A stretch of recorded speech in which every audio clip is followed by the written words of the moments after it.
All right, we are back. Welcome to the Liz Wheeler Show. It is good to see you all. I hope you had a wonderful Thanksgiving. Spent a lot of time with your family, ate a lot of good food, maybe watched some football. You know, I've told you a couple of times on the show that I don't eat meat, but I had this weird craving for turkey this Thanksgiving, and I actually ate a bunch of turkey and mashed potatoes, and it was delicious. I like Thanksgiving. I like just the non-pressure of, like, you don't have to prepare gifts like you do at Christmas. There's not necessarily a lot of travel if you're spending time with family in town. I like just chilling and eating, and that's what we did on Thanksgiving. And I hope you were able to do the same. I hope you were able to have a good time. All right. I have a story that I want to tell you to start this show, and it's relevant to what's happening in the country today, which, of course, is why I want to tell you this story. But before I do, would you mind subscribing to the show? Would you go to Spotify on your phone? Just click the Spotify app, search the Liz Wheeler Show, hit subscribe. If you would be so kind, leave us a 5-star review as well. I know a lot of you have been doing that. I see the numbers ticking up by the day. So thank you for doing that. The more of you that do that, the more people find the show on Spotify, which, of course, is a good thing. We want more people every day to watch the show. So thank you for subscribing and giving us 5 stars. It helps other people find the show. Okay, so I just concluded right before Thanksgiving, my fall season is what I call it. That's the season that I go on tour, essentially, talking on college campuses and at private events across the country. You know, from about mid-September to Thanksgiving, that's the busy season for most conservative events. That's when a lot of events are hosted, and I'm on the road, if not every week. I mean, some weeks it was twice a week. It was a very busy season this year, and I spoke at a couple college campuses along the way, and I noticed a pattern that was developing. So the way that the college campus tours often work is you go and you give a speech to the college campus, to the people that attend. It's often recorded or live streamed, and after you give your remarks, or after I give my remarks, students line up and they ask you questions. You're familiar with this. You've seen it. I mean, I think I even played one of my speeches from a week or two ago on the show, and those questions that they ask are on the record. They're videoed and they're aired, and everyone can see who asks the question and hear my answer.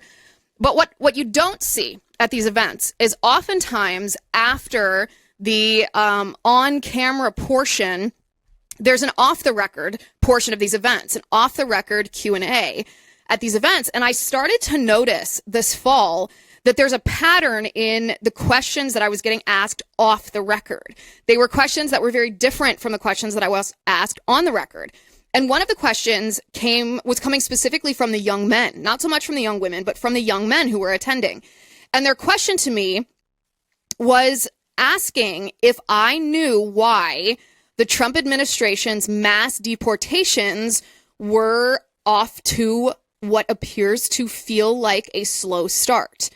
And I say this in this particular phrasing. I'm repeating this question to you using this phrasing because there was often almost a hesitation in this question coming from these young men. Like, they didn't want to ask this question because a lot of them like Trump and they're very supportive of mass deportations, and they don't necessarily want to be critical, but when they crunch the numbers themselves, they notice the reality that the number of deportations coming from the Trump administration, if you extrapolate the rate of deportation that the Trump administration has been engaged in, it doesn't result in a number that's a lot higher than, say, the total number of deportations that the Obama administration conducted. And a lot of these young men are confused about why the rate of deportations is slow, why these mass deportations aren't happening. But the reason why they care is what's really interesting. The reason why they care is because of the implications that it's not just illegal immigration, but mass migration has had on their lives. A lot of these young men, and we talked about this in the lead up to the election last year, a lot of these young men in Gen Z are more conservative than the men of my generation, the millennial generation. These young men, you can call them red-pilled if you were, but they're embracing traditional values a little bit more. They want to get married. They want to have children.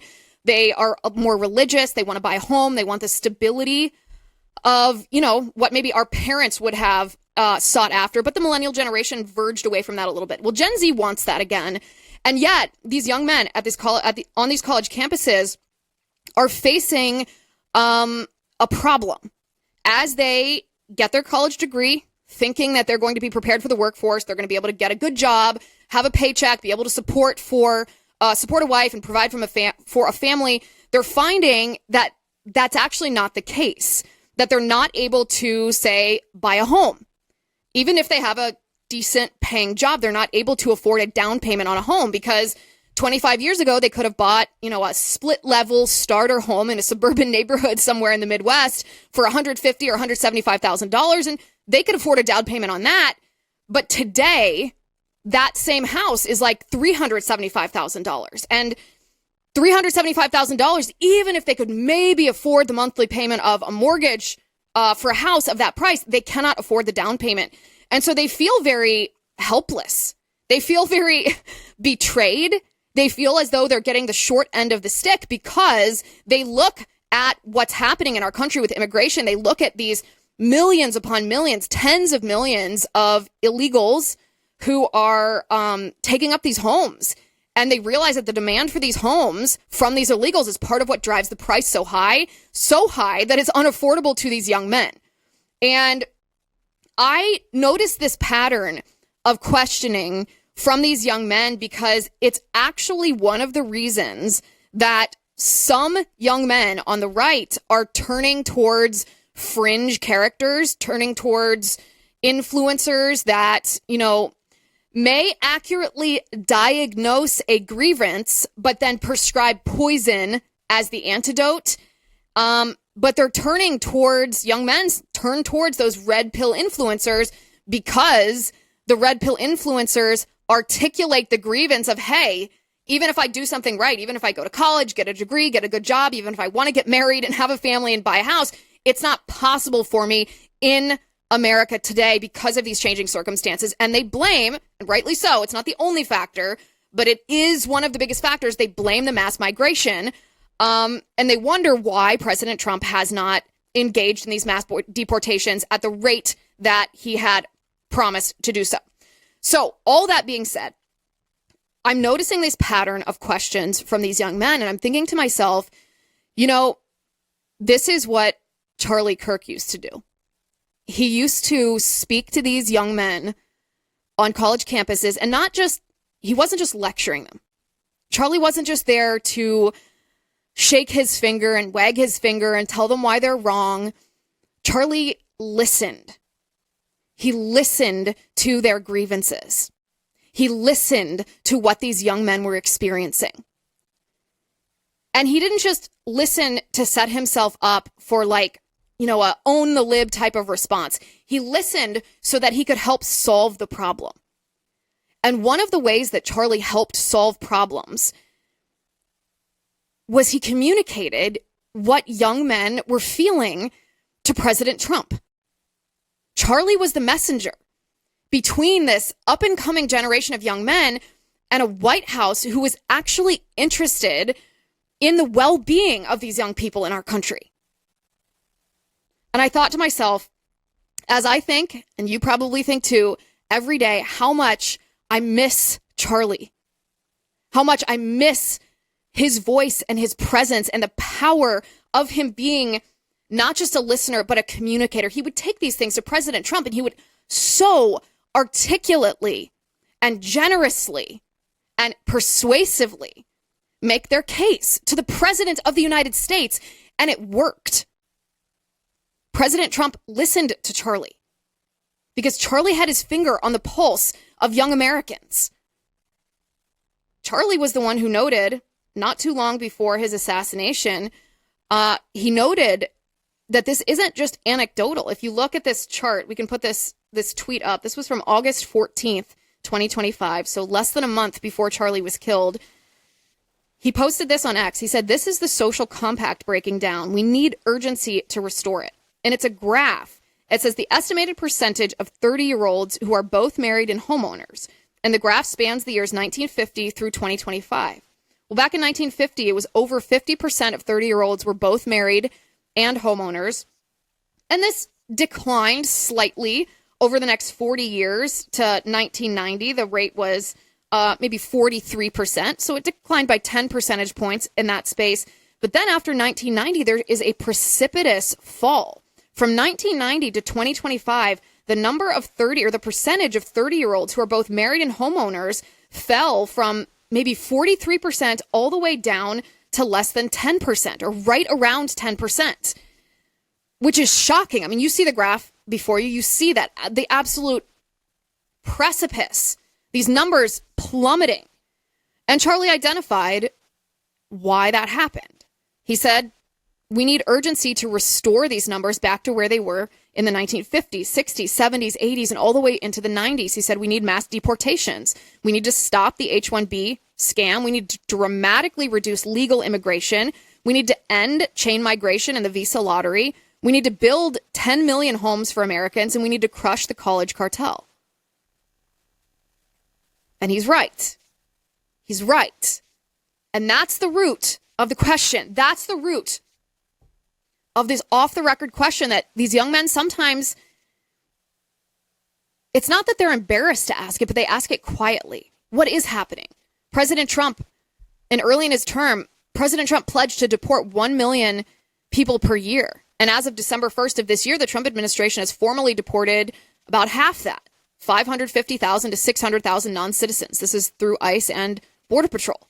Half. Now, you can make the argument, and we probably will talk about the role that these judicial insurrectionists, these judges, the radical leftist judicial activists play in trying to stymie the Trump administration. Of course they play a role. The judges, I mean, you could even make the argument, and that would probably be a pretty good argument, that the judges are the resistance. They're the primary reason the Trump administration is not able to deport people at a faster rate than he is, because they're issuing these nationwide injunctions, which inferior court judges have no constitutional, legal, or legal authority to do. They're telling President Trump he's not allowed to do what he is allowed to do.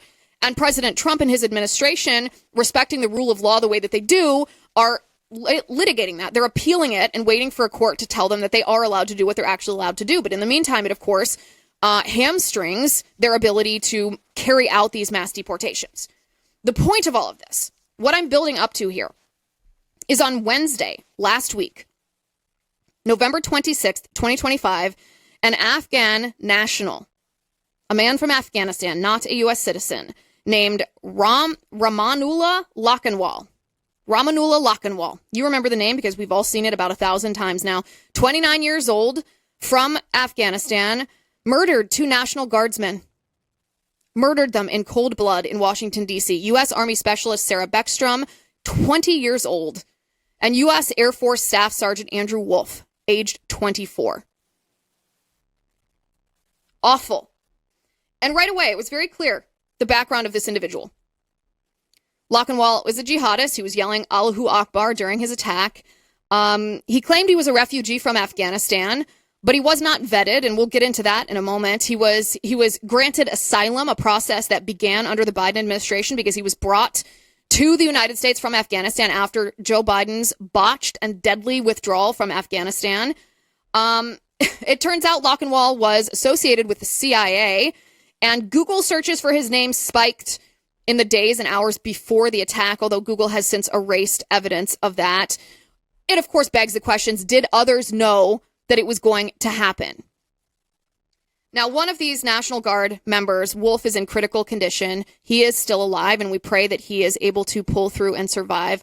Beckstrom was murdered on the spot. But here's the thing. This was not an unpredictable event. This hideous attack on National Guard's members, this was not unpredictable.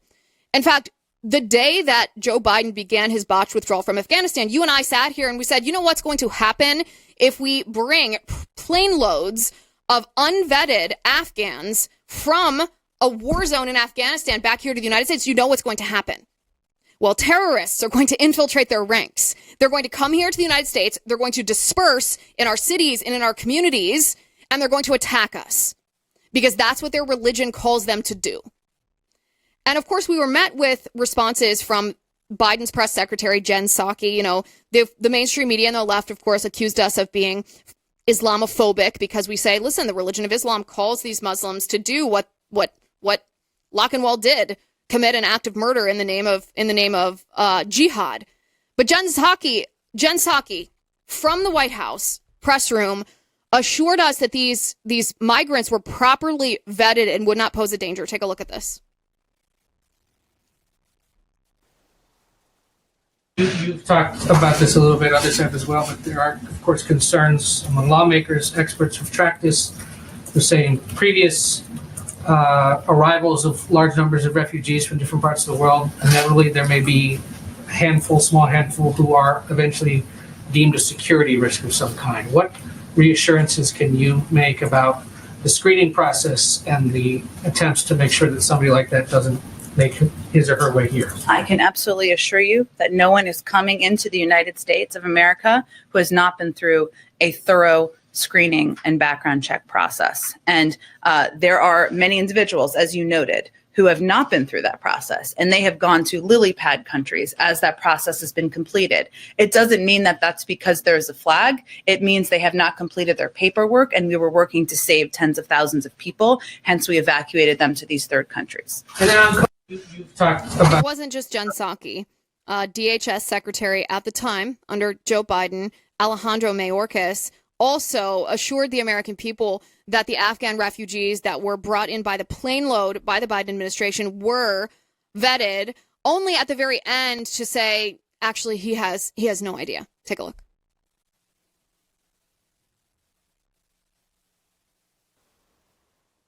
And a successful withdrawal. Senator, the evacuation that the Department of Defense and the Department of State led was historic in evacuating so many individuals. Of those that are evacuated, how many of them were vetted before they got on the plane? Senator, it is our policy to vet. That's a simple question. How many of them were vetted before they got on the plane? Out of Afghanistan? Yeah. Cannot speak to that, but it is our policy. So you can't tell us how many people were vetted before they got on the plane to come to America. Oh, I'm sorry. If you're speaking of the plane to come to America, let me, if I may, Senator, explain the process. Because we, working with our allies. Okay, here's a question. Very simple. Those that got on the plane.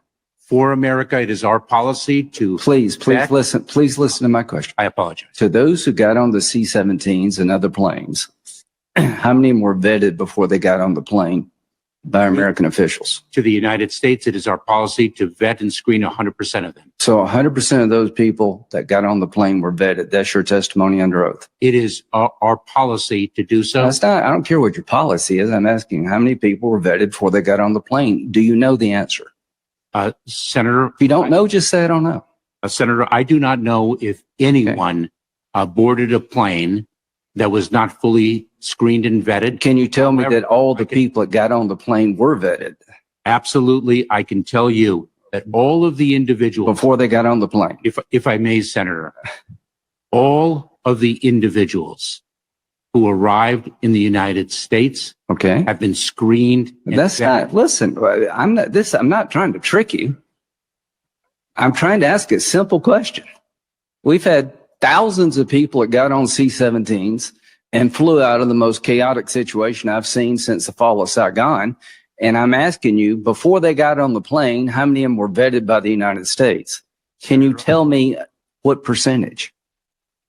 Senator, I would posit, and I will confirm this, that well over 99% of them were fully screened and vetted before they boarded a flight. Okay. If, in fact, any of... Where do you get that information from? May I, Senator? Sure. If, in fact, they were not, they were screened and vetted while in flight, and if any derogatory information was adduced, they were placed in immigration enforcement proceedings and in removal. Now, you do know you're under oath. Are Yes. you telling this committee under oath that 99% of the people who got on these planes in Afghanistan were vetted by our government before they got on that plane? I want to be very clear because precision... Because you're not. No. Senator, if I may, you are asking me about planes from transit countries, the third countries. I'm talking about people who got on the plane in Kabul airport. No, I can't speak to that. Well, that's okay. Good. The fact that the Secretary of the Department of Homeland Security couldn't speak to that, I'll show you the reality. The reality is evident in an email from the Biden administration, which reads, this is, of course, sent to the team in Afghanistan. It's titled Presidential Directive. President Biden phoned Ambassador Wilson with the following directive about who to clear to board evacuation flights. Number one, anyone with a valid form of ID should be given permission to go on a plane if that person plausibly falls into the categories. We will evacuate U.S. citizens and LPRs plus their immediate families, LES plus their immediate families, those entitled to an SIV, and Afghans at risk. Number two, families, including women and children, should be allowed through and held to fill out planes. Number three, total inflow to the U.S. must exceed the number of seats available, err on the side of excess. This guidance provides clear discretion and direction to fill seats and to provide special consideration for women and children when we have seats. I expect that C-17 flight volume will increase. Thank you, Greg. This was from Gregory Floyd, a member of the Obama administration. So as you can plainly hear, the reality is that despite the fact that Jen Psaki assured the American people that these Afghan refugees were vetted, they were not.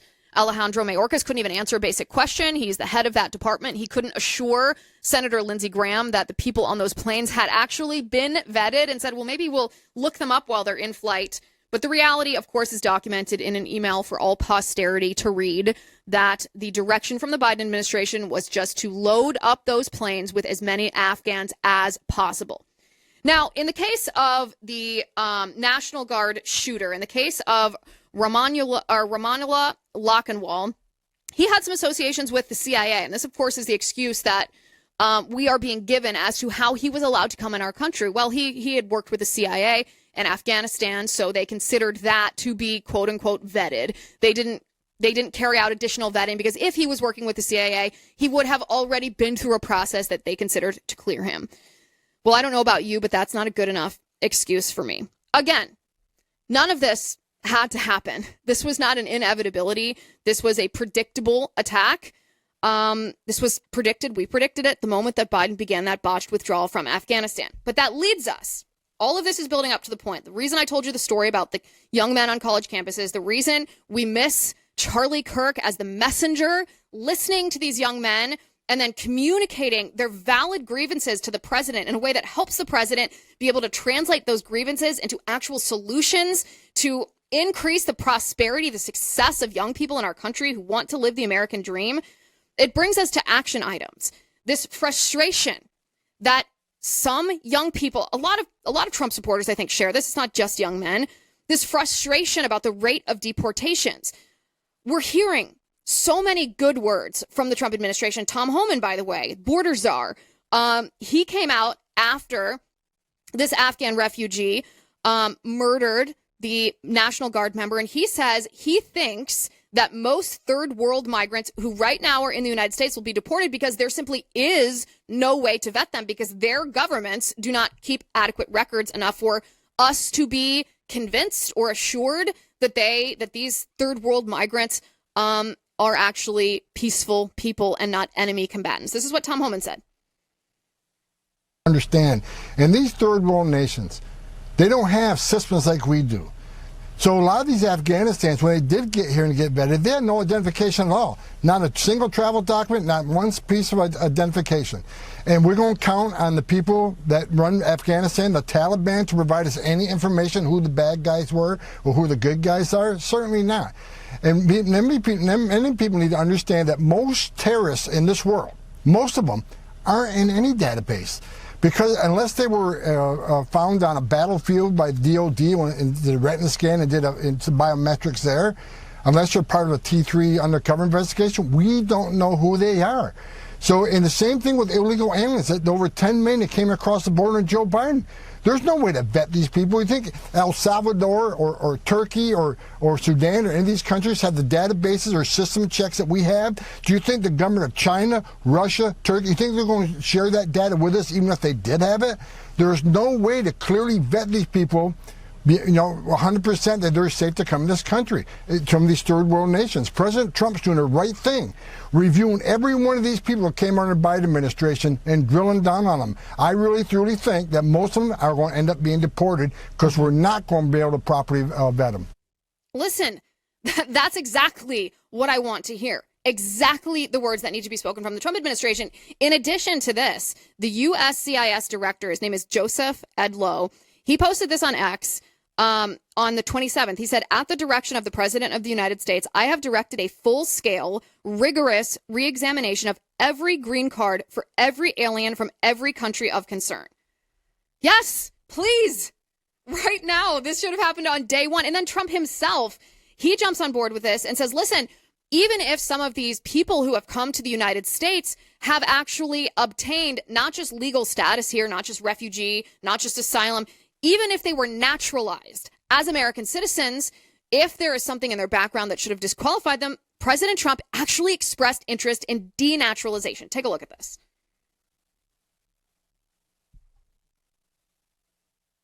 Mr. President, you said that you might denaturalize some American citizens. Can you talk about You mean people that are in here that shouldn't be here? that became Americans? Are you trying Well, we'll to see. promote I mean, yeah, citizenship? we have criminals that came into our country and they were naturalized maybe through a Biden or somebody that didn't know what they were doing. If I have the power to do it, I'm not sure that I do, but if I do, I would denaturalize absolutely. And listen, this is one of those moments. If President Trump wants young men to vote for his legacy, to vote for J.D. Vance in 2028, to continue the America First mega agenda that our country so desperately needs, then, Mr. President, we need you to follow through on these words. Denaturalization, the re-examination of every green card of every alien from every country of concern, the deportation of migrants from third world countries that it's just not possible to vet people from those countries. We need to see this happening. Young men turned out for President Trump in 2024 in a way that we had not seen young men vote, at least when it comes to Republican presidential candidates before. And it was an incredible victory for President Trump. It was outstanding. It was so encouraging. And I want that trend to continue. I want young men who want the right things in life. They want to get a good job. They want to provide for their family. They want to get married and have children and buy a house and build the American dream. I want them to be able to do that. And when we have this mass migration crisis in our country, and we have the right words from the politicians, but the action doesn't quite match the words. Charlie Kirk used to tell President Trump what these young men care about. Not just because, so that President Trump could craft policy to better suit their needs. This is the issue that's going to make a difference. I'm not even talking about midterm elections next year. I'm talking about presidential politics. It's this. This is that topic. And I understand, as I said earlier in the show, I get that judges are stymieing Trump. They're hamstringing him. They're the resistance. It's a judicial insurrection. These inferior court judges have zero constitutional or legislated authority to issue nationwide injunctions against a president of the United States. They are deliberately trying to stop the duly elected president that we, the people, voted for. And I've said before, too, President Trump should not abide by rulings from judges who have no authority to get that ruling. It's like that episode of The Office when Michael Scott tries to declare bankruptcy just by standing on a chair and yelling, "I declare bankruptcy." Well, that's not how it works. Michael Scott doesn't have the authority to declare bankruptcy by standing on a chair. And these judges don't either. They cannot issue nationwide injunctions. It is not within their power. It would be like me issuing a nationwide injunction. I would love to. I would love to issue a nationwide injunction that all Democrats are not allowed to be communists anymore. But I don't have that authority. So if I issued an injunction like that, I don't expect a lot of people to comply with it. Well, President Trump shouldn't comply with these judges either. Also, by the way, we have control of the United States Congress, perhaps for a limited amount of time. Do you know how easy it is for the United States Congress to impeach judges that operate outside of their judicial authority? Any member of the United States Congress can introduce articles of impeachment. And if those articles of impeachment pass out of committee, it's the same process as a presidential impeachment. It just requires a simple majority in the House of Representatives to then send those articles of impeachment to the Senate for conviction. And over there, it requires 2/3 majority vote to impeach a judge. It's been done before. In your lifetime, it's been done before. And yet Congress, where is Congress in this moment? The point of all of this is, Mr. President, we desperately need follow through. We desperately need you to understand that young men are looking to you saying, listen, the clock is ticking. I have a year or 2 years left in college and I want to buy a house. I want to get married. House prices are exorbitant. I can't afford that. I won't be able to start the family that I want. They're getting disillusioned by politicians already because they heard what they wanted to hear during the campaign and early in your term. And the numbers now, the rate of deportation isn't matching what they were promised. And they're noticing because they're smart and they like you and they support you and they want you to succeed. But at this moment, when the grief and the horror of what happened in Washington, D.C., to the National Guard troops that were deployed there for people's safety, as that grief and horror is so fresh in people's mind, and the perpetrator was an Afghan national who shouldn't have been here in the first place, it puts this issue in the forefront of people's minds once again. And mark my words, this will be one of the issues that makes or breaks the next presidential election. All right. This is a topic that we covered last week, and there's been a significant development in the color revolution that's happening in front of our very eyes. The Seditious 6 saga has continued, and we have new information that we're going to bring to you today. But first, I want to thank today's sponsor, All Family Pharmacy. The Black Friday buy one, get one sale is here at All Family Pharmacy, and it's one of the most practical, common sense offers you'll see this season. From November 24th through December 2nd, that means you're running out of time here. You got to take them off on this offer now. When you buy one ivermectin, hydroxychloroquine, or medbendazole, you receive another one for free. Taking responsibility for your health is not political. It shouldn't be political. It's simply the right thing to do. And having access to trusted medications without barriers or confusion or politics, that matters now more than ever. All Family Pharmacy makes the process simple. This is how it works. You go to allfamilypharmacy.com/Liz, place your order online, and a licensed physician reviews it. Once approved, your medication ships directly to your door with privacy and reliability. This Black Friday event lasts only 1 week, and supplies are limited. When the inventory's gone, it's gone. If you value preparation, clarity, and the freedom to make informed choices, visit allfamilypharmacy.com/Liz before December 2nd and secure your Black Friday buy one, get one deal today. Highly recommend you do that. Okay.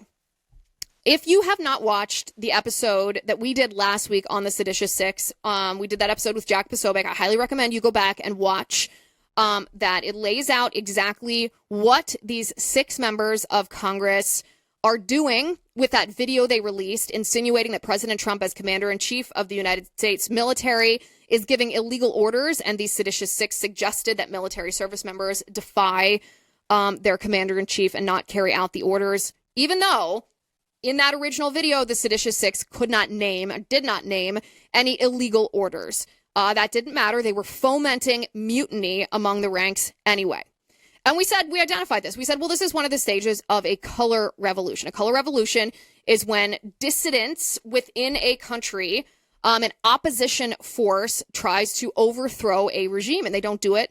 They don't do it in the proper manner. If they don't like a president, they don't just campaign for someone to oppose him and then vote for an opposition figure in the following election. No, they topple a regime. It's a classic regime change. That's what a color revolution is. It's a nefarious group of actors who stage a revolution in secret at first, trying to make it seem like it's grassroots and organic, that the people are just rising up against fascism or tyranny. But truthfully, it's all orchestrated and funded by a particular group of politicos, usually who want to take over power themselves.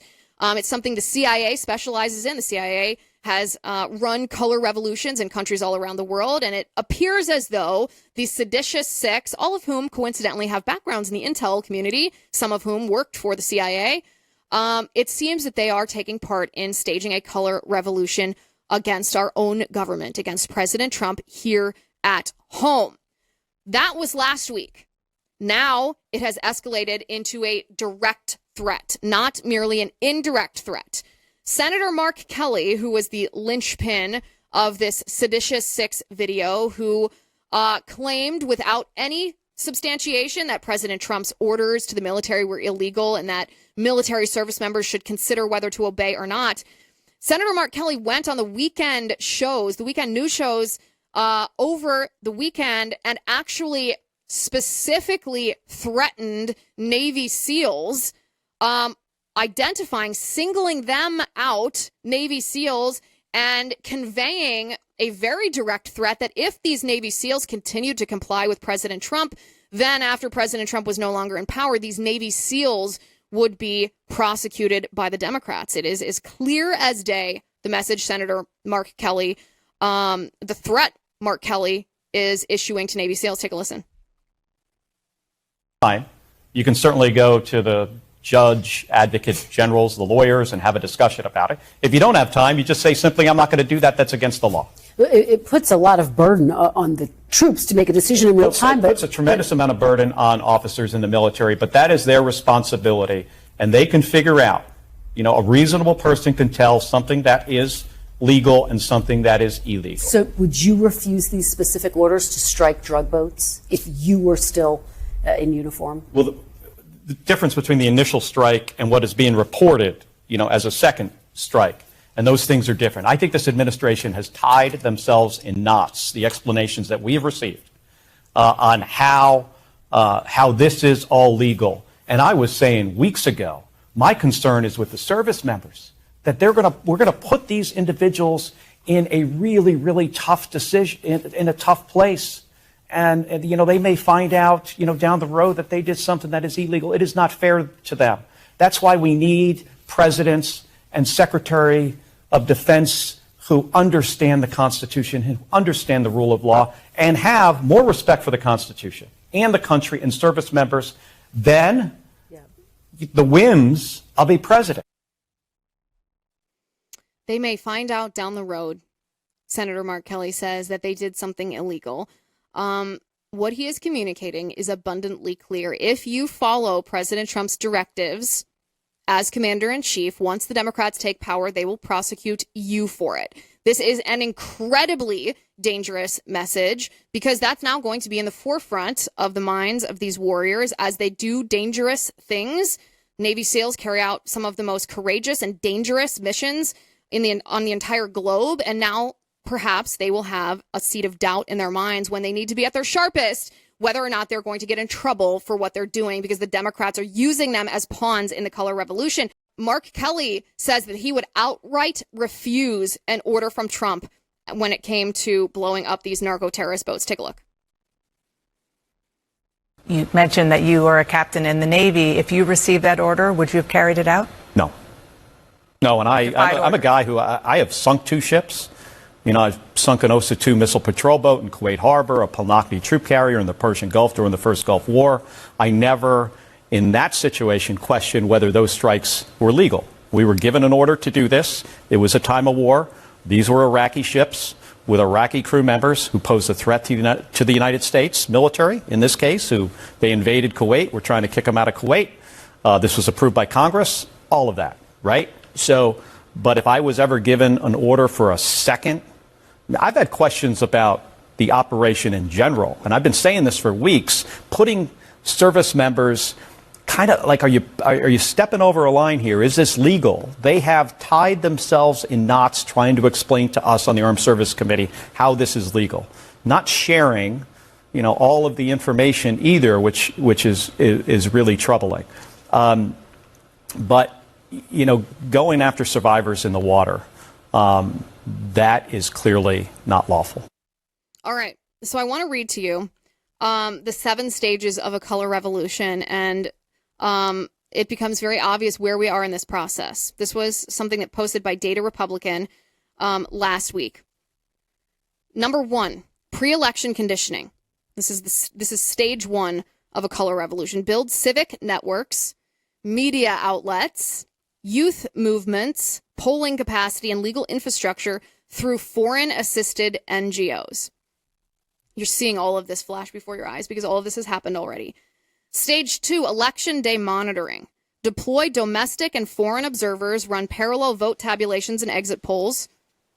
Check, we saw that. Stage number 3, discrepancy identification. Frame official results as illegitimate if they diverge from the parallel count. Oh boy, have we seen that. Stage number 4, counter-elite activation. Support opposition leaders who call for mass protest, strikes, and civil disobedience. We've seen that. Stage number 5, international amplification. Ensure foreign media, NGOs, and governments all declare solidarity with the opposition and question the incumbent's legitimacy. This is, of course, the propagandist effort to question President Trump's legitimacy, which we hear on a daily basis. Number 6, security service fracture. Organize defections among police, military, or intelligence to eliminate the regime's enforcement capability. Stage number 7, transfer of authority. Insist the incumbent concede or be forced out. The counter elite then assumes office with immediate diplomatic recognition and donor backing. So what stage do you think we are in right now? Which stage? Stage 6, perhaps?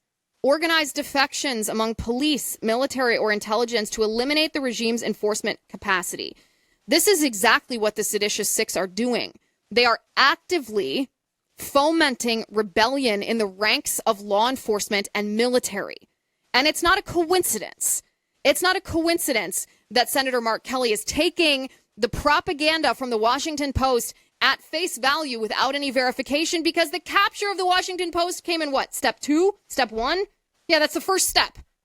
Came in stage 1 of the color revolution. So, of course, he's now going to rely as substantiation for his claim that Trump is illegitimate as the commander-in-chief, the word of the media outlet that he captured in stage 1 of the color revolution. The individuals involved, Mark Kelly, Senator Slotkin, these people are deeply entrenched in the intel community. They are deeply entrenched swamp creatures. Mark Kelly's brother, Scott Kelly, by the way, involved with Ukraine. When Zelensky's aide was just charged in a $100 million corruption scheme. Look at who he's in a picture with. Look at that. Oh, right next to Zelensky is seated, and he looks just like his brother, Scott Kelly, brother of Mark Kelly. Well, what have we here? Swamp creatures gonna swamp. Mark Kelly started a spy balloon business several years ago with seed money from the Chinese Communist Party or Chinese Communist Party tangent entities. These people are the epitome of swamp creatures, deeply embedded in intel operations all around the world. Senator Slotkin, 1 month ago at the Brookings Institute, predicted, isn't it funny how she predicted exactly what would happen, that there would be a National Guard incident. She said it would happen within a matter of weeks. How did she know that it would happen within a matter of weeks unless it was all going according to plan? Take a look. As a CIA officer, the idea that intelligence officers could be asked to target Americans turns my stomach, and it would shift us into a modern-day surveillance state. Turning the federal government against Trump's enemies goes hand in hand with his use of force in American cities, both federal law enforcement and the military. As of today, the president has attempted to deploy more than 7,000 National Guard members across 5 cities, including right here in Washington. In August, the administration ordered the creation of 2 new National Guard units, a standing quick reaction force that can deploy anywhere in the country, and then separately, National Guard units in all 50 states focused on quelling so-called civil disturbances. At this point, Trump has been very clear about his intent. At Quantico, speaking as commander-in-chief, he instructed his military brass to use cities as, quote, training grounds. And many times, he's floated the idea of invoking the Insurrection Act so that military units can raid, detain, and arrest Americans. The president has already deployed ICE and other federal law enforcement to these same cities across America. In some cases, these federal officers are playing fast and loose with their tactics, which sooner or later could lead to a deadly escalation. The videos out of Chicago are shocking. Federal agents pulling their weapons on highways, firing tear gas into neighborhoods right before a Halloween parade, injuring and even killing civilians. Many are masked, not wearing uniforms, and driving unmarked cars. For those of us who served abroad, it feels like another country. And it's only a matter of time before things get worse. By my estimation, we're about 2 weeks away from a bloody incident that spirals out of control. And this is just the kind of incident that Trump wants to justify more force coming in. delegitimize the president's call for domestic disobedience and unrest before you encourage disobedience in the ranks of law enforcement, the military, and intel. There's a reason this looks familiar to Senator Slotkin, she says, as someone who served overseas, because she served in the CIA and they fomented color revolutions that worked exactly the way it's working now in the United States. The outrage from the left over President Trump's actions against Venezuelan narco-terrorists is fake. There's more outrage from the left over these terrorists being blown up while they're trafficking drugs to kill us than over the murder of Laken Riley. These Democrats bend over backwards to defend international gang members. Meanwhile, senators from the Democrat Party went to El Salvador to have margaritas with an MS-13 gang member that they didn't think should have been deported. Make no mistake, the outrage is fake. Mark Kelly doesn't care about President Trump using the military. He cares about President Trump being the one in charge. These are the same neocon swamp creatures who put us in forever wars. And now they pretend to be outraged over a limited strike against narco-terrorists who are funneling enough drugs into our country to kill all of the young men that we started out the show talking about. The outrage is fake. But it's not insincere fake. It's not hypocritical fake. It's manufactured fake. Manufactured in the same way that the Democrats are trying to foment a color revolution to take out Donald Trump. We have the advantage this time around, this second Trump administration, of catching these things as they happen instead of being blind to what the plot against us is until it's already come to fruition. We identify it early. So what's going to be done? What's it going to be, Mr. President? Are we going to let them carry out their plot against you? Or are we going to put a stop to it once and for all? Because you are the duly elected commander-in-chief. This Christmas, hard to believe it's, just a couple of weeks away. As we celebrate the gift of life, you have the opportunity to share the same gift with a mother and her baby. Imagine a young woman facing an unplanned pregnancy. She feels alone, unsure of what to do. She's searching for hope. And that is where Preborn Ministries comes in. Steve Jobs, Andrea Bocelli, Steph Curry, Jack Nicholson, Celine Dion, even Oprah, all unplanned. And so many others. Maybe you were unplanned. I have no doubt that you know someone who was unplanned, someone you love. God's plan of redemption often works in the unplanned. When a woman is struggling to make a life-altering decision, Preborn Network of Clinics is there. Every mother deserves love in her moment of crisis. Preborn serves in this moment of decision when a mother sees her baby's face and little sweet body, arms and legs and head and fingers and toes on that ultrasound screen. She is more than likely to choose life for that child. In that sacred moment, she has the opportunity to say yes, thanks to you.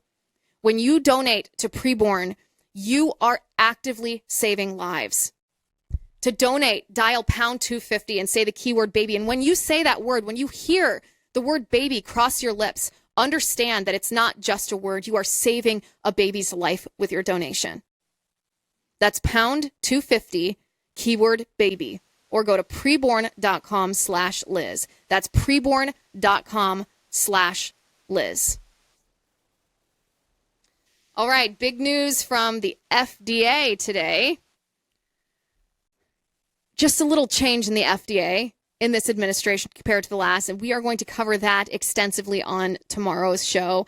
I think you know what it's about, but make sure you tune in tomorrow afternoon because we are talking about an internal memo circulating within the FDA with some very serious admissions about the COVID-19 jab and how it impacted children. Make sure you're subscribed. YouTube.com/Liz Wheeler. On Spotify, you can search The Liz Wheeler Show. And you'll find us. You'll recognize the show because you'll see my face. You can hit subscribe, and the episode will drop right there. Censorship free, which I can't always promise on YouTube. So if you want to hear the full analysis of the FDA memo that has been leaked, then subscribe on Spotify because you'll get the full show over there. Thank you for watching today. Thank you for listening. I'm Liz Wheeler. This is The Liz Wheeler Show.